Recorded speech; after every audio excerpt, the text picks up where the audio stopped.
Urusi. Wafugaji katika kaunti ya Kajiado wanalalamika kuhusu kupungua kwa biashara ya mifugo kufuatia mzozo unaoendelea katika mataifa ya Ghuba kati ya Marekani na Israel dhidi ya Iran.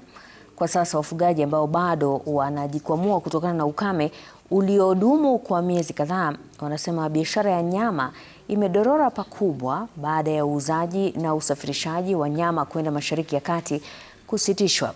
Katika soko la Ilbisil kumeshuhudiwa ongezeko la idadi ya mifugo wanaoletwa kuuzwa huku wanunuzi wakiwa wachache.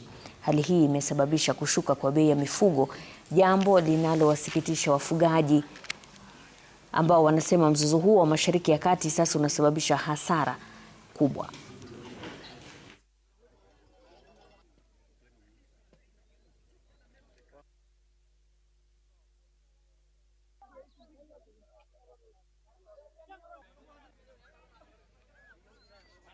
So tungelilia serikali kwamba KMC ndio tusaidia sana, na hatuoni faida ya KMC kama sisi wafugaji wa ng'ombe wa huko Masaini ama Kajiado County. Hii ni soko kubwa sana katika Kajiado County, ndio integemeo. Ng'ombe saa hizi imejaa, lakini watu wa kununua hakuna.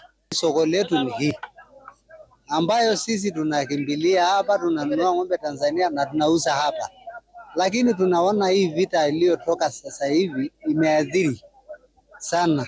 Lakini ombi langu mimi naombea serikali wa nchi zote aende kuomba msamaha, waachane kwa vile vita, kwa sababu sasa hivi sisi wote tumeumia.